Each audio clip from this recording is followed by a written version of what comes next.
اس نے تو توڑ دیا جی مٹکے آپ کے، نے کوئی حال نہیں چھوڑا۔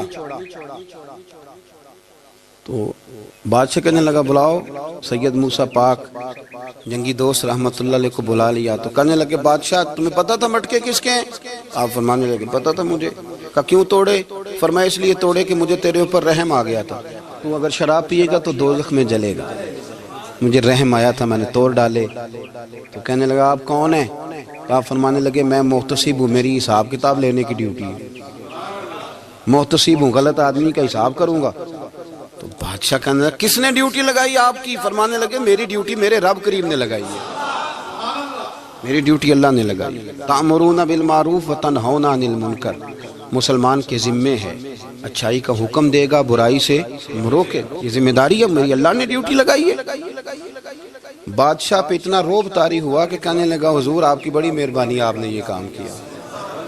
کہنے لگا جناب اگر آپ اجازت دیں تو میں بھی آپ کو محتسب نہ بنا دوں، آپ میرے وزیر بن جائیں، کوئی بندہ اس طرح کا کام کرے تو اسے روکیں۔ تو آپ فرمانے لگے نہیں، تو اپنی نوکری سنبھال کے رکھ، جسے اللہ ڈیوٹی پہ لگائے اسے پھر بندوں کی ڈیوٹیاں نہیں کرنی چاہیے۔ یہ اعزاز اللہ نے انہیں دیا، یہ شان رب کریم نے عطا فرمائی۔ ان کے صاحبزادے تھے حضرت غوث پاک جیلانی رضی اللہ تعالی عنہ۔ اللہ تعالیٰ نے جب کسی شخص سے کام لینا ہوتا ہے تو اللہ اس کے لیے اسباب بھی خود ہی پیدا کر دیتا ہے۔ علامہ اقبال اپنے استاد کی بڑی قدر کرتے تھے، شمس العلماء کی۔ تو ایک دن حضرت شمس العلماء سے کہنے لگے استاد جی آپ کی مہربانی سے پڑھ گیا ہوں۔ تو فرمانے لگے پتر تیری کلاس میں تو 250 لڑکا تھا، میری مہربانی تو سب پہ تھی، پر سارے تو اقبال نہیں نہ بنے۔ فرمانے لگے تیرے اندر بھی کوئی خوبی تھی، اس کی وجہ سے اللہ نے تجھے یہ اعزاز، کوئی تھی کوئی چیز تیرے اندر بھی۔ اللہ تعالیٰ جب کسی بندے کو نوازتا ہے نا تو بندہ بھی محنت کرتا ہے، لیکن اس کی محنت سے زیادہ اللہ کے فضل کا دخل ہوتا ہے۔ تو بندے کئی دفعہ کہنے لگ جاتے ہیں بڑی مشقت کی، بڑی محنت کی، کچھ بھی نہیں ہوتا، زیادہ اللہ کے فضل کا انحصار ہوتا ہے۔ رب جیسے چاہتا ہے ویسے فیصلے دیتا ہے۔ آپ فرماتے ہیں کہ میں چھوٹا سا تھا، والد انتقال کر گئے، والدہ تھی میری اور ہم 2 بھائی تھے۔ فرماتے ہیں بچے کھیلنے کے لیے نکلے تو میں بھی ان کے پیچھے کھیلنے نکل گیا۔ ایک بیل بچوں کے قابو آ گیا، تو بچوں کے قابو کو چیز آ جائے تو پھر وہ اس کا جو حال ہوتا ہے وہ تو ہمیں پتہ ہی، ہم سارے بچے رہ چکے ہیں۔ تو کہتے ہیں وہ بیل قابو آ گیا، کوئی اس کے کان چھیڑتا، کوئی اس کی دم چھیڑتا، کوئی اس کے سینگ چھیڑتا، کوئی کسی جگہ سے اسے تنگ کرتا۔ مختلف بچے اس کو نا دم سے پکڑ کے ہلاتے، بیل بھاگتا۔ حضور غوث پاک فرماتے ہیں میں بھی آگے بڑھا، اور میں نے جب اس کی دم پکڑ کے ہلائی تو بیل نے میری طرف منہ کیا اور کہنے لگا عبد القادر تو نہ ایسے کر، بول کے کہنے لگا تو نہ ایسے کر، تجھے رب نے ان کاموں کے لیے پیدا نہیں فرمایا۔ آپ فرماتے مجھے اتنا خوف طاری ہوا، بیل کو بولتے دیکھا تھا پہلی دفعہ، بیل کو۔ اب میرے سنی کو بھی دلیلوں کی ضرورت ہوتی ہے، دلیل نہ دیں، کسی بزرگ کی بات سنائیں تو سنی بھی تھوڑا تھوڑا دائیں بائیں دیکھتا ہے۔ یہ شور ایسا ہوا ہے نا، پراپوگنڈا ایسا ہے۔ میں حدیث پاک سنا دیتا ہوں۔ رسول کریم صلی اللہ تعالی علیہ وآلہ وسلم فرماتے ہیں ایک شخص نے بیل پہ سواری کر لی تھی۔ بیل سواری کے لیے نہیں پیدا کیا گیا، سواری کے لیے اونٹ ہیں، خچر ہیں، گھوڑے ہیں، گدھے ہیں، بیل کھیتی باڑی کے لیے۔ اس شخص نے جب بیل پہ سواری کی تو بیل پیچھے مڑ کے دیکھنے لگا اور کہنے لگا یار تو بڑا بیوقوف ہے، بول کے کہنے لگا مجھے اللہ نے سواری کے لیے نہیں پیدا کیا، میرے سے وہ کام لے جس لیے میں پیدا کیا گیا ہوں۔ تو بندہ ڈر گیا، کہنے لگا بڑی حیرانگی والی بات نہیں کہ بیل بولتا ہے، تو بیل پھر بول پڑا۔ کہنے لگا اس سے بھی زیادہ حیرانگی والی بات ہے۔ اس نے کہا وہ کیا؟ کہنے لگے مدینے میں نبی پاک آ گئے ہیں اور تو نے ابھی تک کلمہ ہی نہیں پڑھا، یہ اس سے بھی زیادہ حیرانگی والی بات ہے۔ جامع المعجزات میں حدیث موجود ہے، حضور آ گئے اور تو نے کلمہ ہی نہیں پڑھا۔ وہ شخص کہتا ہے میں سر پٹ دورا، جب آ کے سامنے کھڑا ہوا تو حضور مسکرائے، فرمایا آجا پڑھ لے کلمہ، مجھے پتا ہے تجھے کس نے بھیجا ہے۔ اللہ والوں کی باتیں مان لیا کریں، میں بڑی ذمہ داری سے کہتا ہوں رب کریم کے کوئی بندوں کی بات کتاب و سنت کے خلاف نہیں ہوتی، وہی تو کتاب و سنت آگے پہنچانے والے ہوتے۔ تو حضور غوث پاک فرماتے ہیں میں وہ ڈر کے گھر آیا، جب گھر پہنچا تو میرے کانوں میں آواز آ رہی تھی لبیک اللہم لبیک لبیک لا شریک لک لبیک۔ فرماتے میں چھت پہ چڑھا اور میں نے جیلان میں اپنی چھت پہ کھڑے ہو کے دیکھا تو حج کے دن تھے، میری سیدھی نظر میدان عرفات پہ گئی، لوگ میدان عرفات میں بیٹھ کے لبیک لبیک پڑھ رہے تھے۔ پہلے میں وہاں سے ڈر کے آیا، پھر چھت سے ڈر کے نیچے اترا، ماں کو ساری بات بتائی۔ تو کہتی ہے میری ماں کہنے لگی بیٹے جب تو پیدا ہونے والا تھا تو مجھے بڑی بشارتیں ملتی. فرماتے ہیں ماں نے نا کھولا بکسا صندوق تو 80 دینار نکالے. فرمایا پتر تم 2 بھائی ہو اور تمہارا باپ کل جاگیر 80 دینار چھوڑ گیا. 80 40 تمہارے 40 تمہارے بھائی کے. فرمایا بیٹا ایک بات کا خیال رکھنا میں عورت ہوں تمہارا باپ کوئی نہیں بھائی چھوٹا ہے میں پیچھے نہیں آ سکتا. یہ 40 دینار لے جا اور جا بغداد چلا جا کے تعلیم حاصل کر. بیٹے میں پہنچ نہیں سکتی خیال رکھنا. غوث پاک فرماتے ہیں 12 سال میں نے تعلیم حاصل کی یارو میں نے پتے بھی کھائے اور خود آپ کا فرمان موجود ہے. فرماتے ہیں ایسی سختیاں بھی دیکھیں کہ پتھروں اور پہاڑوں پہ گزرتی تو شاید پگھل جاتے لیکن میں نے اپنے نبی کا دین پڑھا. اب تو پیر کے گھر میں جو پیدا ہوتا ہے وہ علم لدنی والا ہوتا ہے. تو صاحب پتر ہے او خدا کے بندے صبر کر. اگر غوث پاک حسنی حسینی سید ہو کے باقاعدہ پھٹی پہ بیٹھ کے پڑھتے ہیں تو کس پیر کا مرید ہو گیا جسے علم ہی کوئی نہیں جو جاہل آدمی ہے. یہ ضروری ہے علوم دینیاں ضروری ہیں اس کے بغیر کام نہیں چلتا. اور غوث پاک رضی اللہ تعالیٰ عنہ کی آپ پوری زندگی پڑھ کے دیکھ لیں. غوث پاک تمام اولیاء کے امام ہیں ساری زندگی. غوث اعظم سے کسی نے پوچھا آپ نے سب سے زیادہ دین کا کام کس طرح کیا تو فرماتے ہیں تقریر کے ذریعے. اب تقریر کرنے والا مولوی ہوتا ہے اور تویز دینے والا سبحان اللہ. غوث پاک رضی اللہ تعالیٰ عنہ فرماتے ہیں میں نے دین کا سارا کام کس ذریعے سے کیا ہے. ہفتے میں 3 جلسے کرتے تھے اور 70 ہزار کا مجمع ہوتا تھا اور بغیر لاؤڈ سپیکر کے تقریریں ہوتی تھی. اور فرماتے ہیں جیسی سمجھ پہلے بندے کو آتی تھی ویسی آخری والے کو آتی تھی. لوگوں نے کہا حضور یہ کرم کیسے ہوا. فرمانے لگے میں نے جب تعلیم حاصل کر لی تو بولنا آتا ہی نہیں تھا تو میں بڑا پریشان ایک دن سو گیا تو خواب میں رسول کریم کا دیدار نصیب ہوا.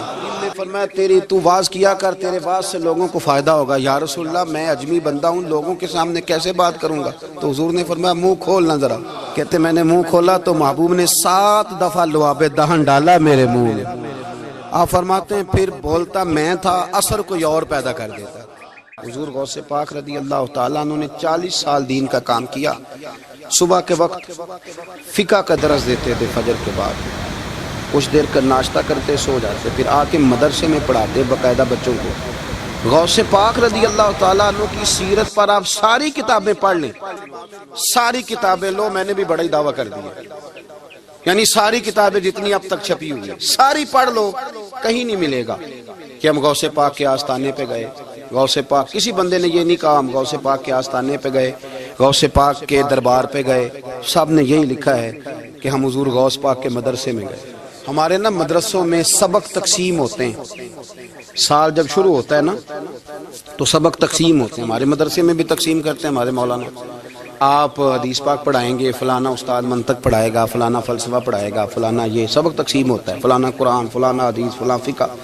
تو غوث اعظم کے مدرسے کے جو ناظم تعلیمات تھے وہ کہنے لگے حضور سبق بانٹنا ہے تو آپ کو کون کون سے سبق دے دیں کون کون سا پیریڈ پڑھائیں گے. تو آپ فرمانے لگے نہیں پیریڈ رہنے دو. حضور پھر فرمایا اس طرح کرو لائق بچے تم رکھ لو اور نلائق سارے مجھے دے دو. میں جانوں اور نلائق جانے. نلائق سارے میرے. غوث پاک رضی اللہ تعالیٰ نلائق سارے رکھ لیے کند ذہن. اور حضور غوث پاک ان کو اسباق پڑھایا کرتے ان پر محنت کرتے. فجر کے بعد فقہ کا درس 10 بجے مدرسے کی کلاس. زور کے بعد حدیث پاک کا درس. مغرب کے بعد تفسیر بیان کرتے. بانج علموں جو کرے فقیری وہ کافر مرے دیوانہ. اور عشاء کی نماز کے بعد ہفتے میں 3 جلسوں سے خطاب. اور یہ سارے کام کر کے نا تو پھر بھی غوث اعظم جب دنیا چلی جاتی تو وضو کر کے مصلی پہ بیٹھ جاتے اور 40 سال بیت گئے ساری رات اللہ کی بارگاہ میں عبادت کرتے. 40 سال حضور غوث پاک کو اللہ نے بڑا اعزاز دیا. کتابیں لکھی ڈیوٹی کی محنت کی کوشش کی پوری دنیا میں. میں پہلے بھی بتا چکا ہوں پھر بتاتا ہوں. یہ جو صلاح الدین ایوبی کا بہت نام لیتے ہیں نا بہت بڑے مجاہد تھے. صلاح الدین ایوبی کے ساتھ 70,000 کی فوج تھی سارے کے سارے غوث پاک کے مرید تھے. صلاح الدین ایوبی نے حضور غوث پاک کی زیارت نہیں کی پر تعلیم غوث پاک کے مدرسے میں حاصل کی. اس کو بڑا شوق ہو نا کتابیں دیکھنے کا وہ میرے پاس آئے میں دکھاؤں گا انشاءاللہ. صلاح الدین ایوبی حضور غوث پاک کے مدرسے کا طالب علم ہے. یہ آپ کے ملک میں 2-3 دن سے رٹا چل رہا ہے وکیلوں کا، ڈاکٹروں کا، کل سے یونیورسٹی کا بھی چل گیا ہے. یہ لڑائی کسی مولوی 2 گروپوں میں ہوئی ہوتی نا، چلو نام بولو، میں نے پتہ ہے اگلی گل دا بھی، کسی مولویوں کے 2 مدرسوں میں ہوتی نا تو جو طوفان اٹھنا تھا نا ہر چوک میں، مولوی لڑاندے بڑا لے یہ بڑی. میں نے دعوت دی تھی پرسوں، میں نے کہا جب وکیل مکمل تعلیم کر لینا اسے 2 سال مدرسے میں لاؤ، ہم اسے سکھائیں گے اٹھنا کیسے ہے، بیٹھنا کیسے ہے، ان کو لاؤ. اس لیے کہ ہم اپنی بات نہیں بتائیں گے، ہم بتائیں گے محمد عربی کی باتیں صلی اللہ علیہ. مہربانی کرو، مجھے کوئی شکوہ نہیں ان سے، کوئی کسی قسم کا نہیں. اس لیے کہ ہمارے ملک میں نا احتجاج کا کلچر پروموٹ کیا گیا، ہم نے یہ ماحول بنا کے دیا سڑک بلاک کرنے کا. یہ ہمارے قریب ایک گاؤں ہے تو روز ڈکیتیاں ہوتی تھی، بچہ بھی قتل، پولیس والے سنتے ہی نہیں تھے. ان بیچاروں نے روڈ بلاک کیا تو سب صحیح ہو گیا، اسی وقت سارا کچھ ہو گیا. اب پہرے داری بھی لگتی ہے، اب جناب چوکیاں بھی قائم ہو گئی، سب کچھ ہو رہا ہے. مزاج بنا دیا ہم نے. یہ عدم برداشت ہے، یہ کلچر خطرناک ہے، یہ کلچر تباہ کرے. وکیل کوئی غیر نہیں، ہمارے اپنے بھائی ہیں. کون ہے وہ؟ ڈاکٹر کون ہے؟ ہمارے اپنے. یہ جو بچے یونیورسٹی میں لڑے کون ہے؟ ہمارے اپنے. ہم ان کو کاٹ کے نہیں پھینک سکتے، یہ کوئی دوسرے لوگ نہیں. سب کو ضرورت ہے ایک دوسرے کی، لیکن خدا را مہربانی کرو معاشرے میں برداشت کا کلچر پیدا کرو، سکون کا کلچر پیدا کرو، سہنا سیکھو. سنو ایک بات کرتا ہوں، اللہ کرے کہ میں سمجھا سکوں. سارے فیصلے خود نہ کرو. اگر تمہیں نظر آئے نا کہ آپ کے ساتھ کہیں ناانصافی بھی ہو رہی ہے تو ساری عدالتیں دنیا میں نہیں لگنی، ایک قیامت میں بھی لگنی ہے.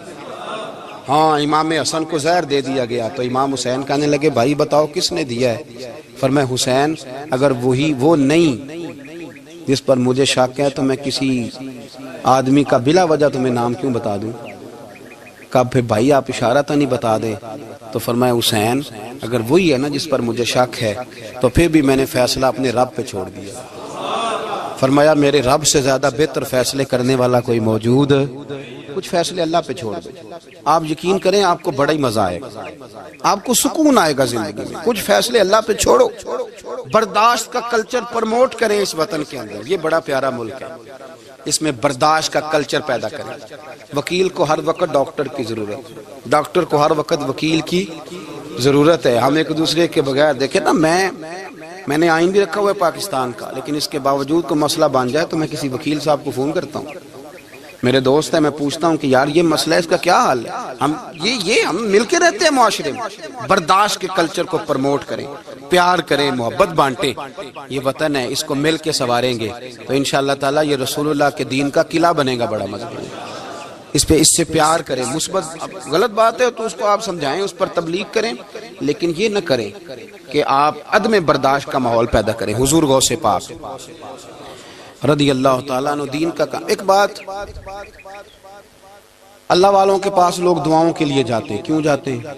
سنو، میرے ساتھ ایک شخص رہتا ہے، صبح سے شام تک میری ڈیوٹی کرتا ہے، نوکری کرتا ہے، خدمت کرتا ہے، گاڑی چلاتا ہے، یہ کرتا ہے وہ کرتا ہے. ایک صاحب ہیں جو 3 سال کے بعد ملتے ہیں. پھر وہ جو 3 سال کے بعد ملتے ہیں وہ شکوہ کرتے ہیں کہ پیر صاحب اس کی بات زیادہ مانتے ہیں. تو پیر صاحب اب کدھر جائیں؟ یہ سارا دن پیر صاحب کی مانتا ہے. نہیں سمجھ آ رہی ہے آپ کو بات؟ یہ مزاج ہے نا جی. ایک بندہ سارا دن دنیا داری کرے، مال کمائے، پتہ نہیں جھوٹ بولے، بڑا کچھ کرے، اور ایک اللہ کا ولی جو اپنا بنائے کچھ نہ، سارا دن رسول اللہ کی باتیں کرے، سارا دن اللہ کے دین کی خدمت کرے. اور بھائی وہ جب ہاتھ اٹھاتا ہے نا تو پھر اللہ اس کی بات کو قبول کرتا ہے. کچھ میرے خاص ہیں، کچھ تیرے خاص ہیں، تو کچھ رب کے بھی خاص ہیں. اور اس پر بھی میں پہلے آیت پڑھ لوں گا تاکہ دلیل مضبوط ہو جائے. اللہ فرماتے ہیں واللہ یختص برحمتہ من یشاء. فرمایا میں نے کچھ بندوں کو اپنی رحمت سے اپنا خاص بنا لیا. کچھ بندے اللہ کے بس اللہ کی بارگاہ میں وہ دعائیں کرتے ہیں تو اللہ قبول فرما لیتا ہے. پتر اللہ ہی دیتا ہے، لیکن اللہ کا ولی دعا تو کر سکتا ہے نا. اللہ کا ولی، میری بات کی سمجھ آ رہی ہے؟ بیٹا کون دیتا ہے؟ اللہ. حضرت محدث اعظم رحمۃ اللہ علیہ کے پاس ایک شخص نے آ کے کہا جی ولی اللہ بیٹا دے سکتا ہے؟ آپ فرمانے لگے ولی اللہ اللہ سے ملا سکتا ہے؟ جی وہ تو ہے ہی ولی اللہ، تو اس نے ملا دینا ہے. تو فرمایا جو اللہ سے ملا دے بیٹا تو چھوٹی سی بات ہے. تو دیکھ نہ کہ جو اللہ تک تجھے لے گیا تو پھر پتر پیچھے رہ گیا. لیکن بیٹا دیتا کون ہے؟ بول کے بتائیں، بول کے۔ اللہ دیتا ہے، دعا کون کرتا ہے؟ اللہ کا ولی دعا کر دیتا ہے۔ بی بی آ گئی روتی ہوئی غوث پاک کے پاس، کہنے لگی 6 بیٹیاں ہیں۔ خامد اور سسر کہتے ہیں کہ 7ویں بھی بیٹی ہوئی تو طلاق دے دیں گے۔ تھوڑا سا اگر بندہ مالدار بھی ہو تو پھر وہ ہمارا دماغ جہاں مرضی چلتا ہے نا۔ یہ جہالت آج بھی بہت ساری جگہوں پہ پائی جاتی ہے۔ تہذیب سکھاتی ہے جینے کا سلیقہ، تعلیم سے جاہل کی جہالت نہیں جاتی۔ تو رو پڑی۔ حضور غوث پاک رضی اللہ تعالیٰ عنہ نے بلایا اس کے شوہر کو بھی اور سسر کو بھی، فرمایا یہ دیکھ، یہ تو اللہ کے کام ہے، جس کو چاہے بیٹیاں دے، جس کو چاہے بیٹے دے۔ تو جو نہیں مانتے پھر غوث پاک کی بھی نہیں مانتے، انہوں نے کہا جی نہیں دی، میں تو نکاح کروں گا۔ چلے گئے تو غوث پاک کی بارگاہ میں وہ بیٹی اور اس کا باپ اور اس کی ماں پھر آئے، کہنے لگے حضور مہربانی فرمائیں۔ پھر اللہ کے ولیوں کے پاس ایک قوت ہوتی ہے جس کا نام مصلی ہے۔ مصلی بہت بڑی طاقت، بہت بڑی۔ حضور نے فرمایا دعا صلاح المومن، فرمایا دعا مومن کا ہتھیار ہے۔ یہ مومن جب ہاتھ اٹھاتا ہے تو پھر عرش کا مالک دروازے کھول دیتا ہے کرم کے۔ حضور غوث پاک نے مصلی بچھا لیا اور رو پڑے، کہنے لگے مالک کریم، اس بی بی کے دل میں کس نے بات ڈالی تھی کہ عبد القادر کے دروازے پہ جا؟ دیکھیں منانے کا انداز، منانا آتا ہے نا۔ اللہ کس نے اس کے دل میں بات ڈالی کہ عبد القادر کے دروازے جا؟ کس نے ڈالی؟ اور مالک اگر تو نہیں ڈالی تھی تو کیا تو اب اپنے عبد القادر کو رسوا کرے گا؟ اگر تو نہیں بھیجا ہے کہ ادھر جا تو اب تو رسوا کرے گا؟ حضور غوث پاک رضی اللہ تعالیٰ نے دعا مانگ کے چہرے پہ ہاتھ پھیرے، بچی کے سر پہ ہاتھ رکھا، فرمانے لگے پتر جا، مجھے امید ہے اللہ نے 6 بیٹیاں دی ہیں تو 7 بیٹے بھی عطا فرمائے گا۔ تو بی بی کہتی ہے پھر رب نے فضل فرمایا اور 7 ہی بیٹے عطا فرمائے، پھر 7 ہی بیٹے رب کریم نے دیے۔ تو جو اللہ کی مان تھا پھر اللہ بھی اس کی، تو اس میں اختلاف کی کیا بات ہے؟ یہ سادی سی بات ہے۔ ایک بغداد کا سوداگر تھا، بڑا مالدار تھا۔ ایک دن اس نے بغداد کے سارے علماء اور مشائخ کی دعوت پکائی تو غوث پاک کے پاس بھی آیا، کہنے لگا حضور شام کا کھانا ہے۔ آپ نے اس کا چہرہ دیکھا تو وہ رو پڑا، کہنے لگا بغداد کے پیر انکار نہ کرنا۔ آپ نے فرمایا تو جا میں آؤں گا۔ شاگرد مرید کہنے لگے حضرت جی آپ بڑی مشغولیت تھی شام کو، فرمایا اتنا بڑا آدمی جب رو پڑتا ہے تو لگتا ہے بڑا مجبور ہے، چلیں گے۔ شام کو جب اس کے دروازے پہ گئے تو کھانا بھی اس نے چنا تو ساتھ اس نے ایک ٹوکرا، ایک صندوق بھی لا کے رکھا، اوپر سے خالی۔ جب غوث پاک نے اٹھ کے دیکھا تو اندر اس سوداگر کا بیٹا، اس تاجر کا بیٹا، دونوں ٹانگوں سے معذور، دونوں ہاتھوں سے معذور، ایک ہی بیٹا اپاہج ہے۔ وہ تاجر رو پڑا، کہنے لگا حضور بڑی دنیا جانتی ہے، بڑا مال ہے، اور جب تنہا بیٹھتا ہوں تو کھول کے روتا ہوں۔ وہ بے نیاز ہے نا، ساری زندگی کے بعد ایک بیٹا دیا تو وہ بھی اپاہج ہے۔ حضور بال سفید ہو گئے، لوگوں کی اولاد بڑھاپے کا سہارا بنتی ہے، میں بوڑھے وقت میں اس کو اٹھا کے پیشاب پخانے کے لیے لے کے جاتا ہوں۔ بغداد کے عبد القادر سنا ہے جب تو دعا مانگتا ہے تو رب قبول فرما لیتا ہے، تو مہربانی فرما اگر میرا پتر ٹھیک ہو جائے، میرا زور کوئی نہیں مالک، بے نیاز ہی بڑا ہے، اگر مہربانی ہو جائے۔ تو غوث پاک نے پھر مصلی بچھایا، مصلی بچھا کے کہنے لگے مالک تو اپنے بندوں کے دل میری طرف کیوں موڑتا ہے، اور اگر موڑتا ہے تو پھر رحمت کی نظر فرما، بندہ نوازی فرما۔ ایک باپ اتنے رو رو کے آنسو بہا رہا ہے تو کرم نوازی فرما۔ حضور غوث پاک نے ابھی چہرے پر ہاتھ نہیں پھیرے کہ بچہ اللہ اکبر کہتا ہوا صندوق سے باہر نکل آیا۔ اللہ تبارک و تعالیٰ نے نا ہمارے محبوب کریم علیہ السلام کو دنیا میں بھیجا تو فرمایا یا ایھا الناس قد جاءکم برہان من ربکم، اے لوگو تمہارے پاس تمہارے رب کی دلیل آ گئی۔ اللہ تبارک و تعالیٰ نے محبوب پاک علیہ السلام کو سراپا دلیل بنا کے بھیجا۔ باقی انبیاء کرام علیہم السلام کے پاس بھی اپنی نبوت کے دلائل کے طور پر بے شمار معجزات تھے، اور حضور کریم علیہ السلام کے تو پورے وجود کو ہی اللہ نے معجزہ بنائے۔ اور نبی پاک صلی اللہ تعالیٰ علیہ وآلہ وسلم کی نبوت کی دلیلیں، حضور کے رسالت کے مستحکم دلائل جگہ جگہ آپ کو ملیں گے۔ سب سے پہلی چیز تو یہ سمجھنے والی ہے کہ نبی پاک علیہ السلام نے جس چیز کو سب سے پہلے اپنی نبوت کی دلیل کے طور پر بیان فرمایا وہ حضور کا کردار ہے، سیرت ہے، عمل ہے، حضور کا لوگوں کے ساتھ رویہ ہے۔ نبی پاک علیہ السلام کی تبلیغ کے 3 دور ہیں۔ ایک تو حضور نے اپنے قول سے تبلیغ فرمائی، وہ 40 سال کی عمر سے محبوب نے اعلان فرمایا اور تبلیغ کی، اور ایک نبی پاک صلی اللہ تعالیٰ علیہ وسلم بالواسطہ حضور کی تبلیغ ہے جو آج تک جاری ہے۔ امت کے علماء، مشائخ، مبلغین حضور کے دین کو آگے پھیلا رہے ہیں، تو دراصل یہ بھی تبلیغ رسول پاک علیہ السلام ہی کی تبلیغ۔ اور ایک حضور کی تبلیغ کا دور ہے حضور کی پیدائش سے لے کر ولادت مبارکہ سے لے کر حضور علیہ السلام کے اعلان نبوت تک۔ اس دوران نبی پاک نے جو تبلیغ فرمائی ہے وہ اپنے کردار سے فرمائی۔ عرب کا وہ معاشرہ جو بڑا میلا کچیلا گدلا ہو چکا تھا، جس کے اندر سراسر مادہ پرستی کا زور تھا، جس کے اندر لوگ انسانوں کی خرید و فروخت کرتے تھے، جس کے اندر بیٹیوں کو زندہ دفن کر دیتے تھے، جس کے اندر جو آدمی جتنا زیادہ مضبوط ہوتا تھا اتنا زیادہ لٹیرا بن جاتا تھا، اس معاشرے کے اندر رسول کریم علیہ السلام نے 40 سال گزارے، اور اس طرح گزارے کہ جو بیگانے بھی تھے وہ بھی کہا کرتے تھے یہ صادق ہے، یہ امین ہے۔ اور جب حضور نے اعلان نبوت کیا تو فرمایا، یہ قرآن مجید کے لفظ ہیں، فرمایا فَقَدْ لَبِثْتُ فِيكُمْ عُمَرًا مِّن قَبْلِهِ أَفَلَا تَعْقِلُونَ، میں تمہارے بیچ عمر کا ایک حصہ گزار چکا ہوں، تمہیں عقل نہیں ہے، شعور نہیں ہے۔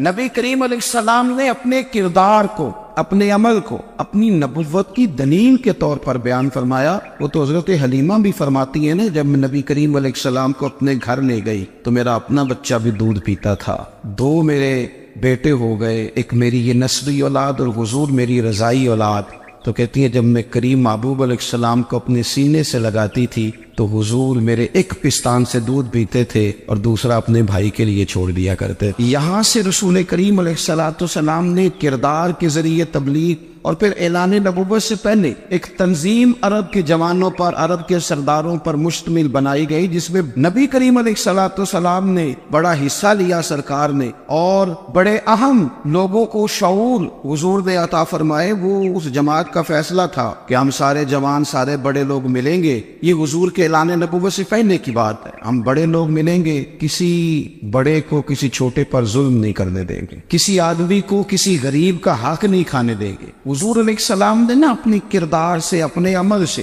اور آپ کا جو عمل ہوتا ہے نا وہ اصل ہوتا ہے۔ ایک ہوتا ہے آپ کوئی بات کرتے ہیں اور ایک ہوتا ہے کہ آپ کوئی عمل کرتے ہیں۔ آپ جب عمل کرتے ہیں تو عمل کے ذریعے بھی لوگوں تک بات پہنچتی ہے کہ دراصل آپ کا اٹھنا بیٹھنا، چلنا پھرنا کیا ہے۔ میرے رسول کریم علیہ السلام کا اٹھنا بھی ایک نبی کا، بیٹھنا بھی ایک نبی کا، بات کرنا بھی ایک نبی کا، معاملات زندگی کرنا بھی ایک نبی کا، لین دین کرنا بھی ایک نبی کا۔ ایک شخص کہتے ہیں میں نے اعلان نبوت سے پہلے حضور علیہ السلام سے کوئی چیز خریدی تھی اور میں نے عرض کیا تھا آپ یہاں تشریف رکھے، میں پیسے لے کے آتا ہوں، میں 3 دن کے بعد آیا۔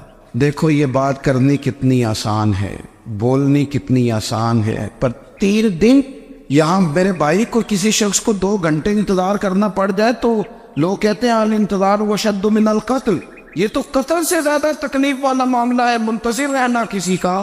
کہتے 3 دن کے بعد میں آیا تو میرے رسول کریم وہیں تشریف فرمایا، بس اتنا فرمایا یار تم نے مجھے بڑی تکلیف میں ڈال دیا، 3 دن ہو گئے یہاں رکے ہوئے۔ تو حضور نے اپنے کردار کو، اپنے عمل کو، اپنے معاملات کو سب سے پہلے اپنی نبوت کی دلیل کے طور پر پیش کیا۔ اسی نے کیا خوب کہا تھا کہ جو تیری جان کے دشمن ہے وہ بھی کہتے ہیں، بظاہر تو آئے ہیں نا ہجرت کی رات جان لینے، لیکن امانتیں حضور کے گھر میں رکھی ہوئی ہے، امانتیں کاشانہ نور پہ پڑی ہے۔ وہ جو تیری جان کے دشمن ہے وہ بھی کہتے ہیں کہ امین تو ہے اور صداقت کی آبرو تو ہے۔ تو پہلے کردار، پھر دوسری بات، اللہ تعالیٰ نے اپنے محبوب علیہ السلام کو اپنا مطلق نائب بنا کر، اپنا محبوب اعظم بنا کر، ایسے ہی سارے انسانوں کے بارے میں کہا وَإِذْ قَالَ رَبُّكَ لِلْمَلَائِكَةِ إِنِّي جَاعِلٌ فِي الْأَرْضِ خَلِيفَةً، میں زمین میں اپنا نائب بنانے والا ہوں۔ لیکن حضور علیہ السلام تو محبوب ہے نا،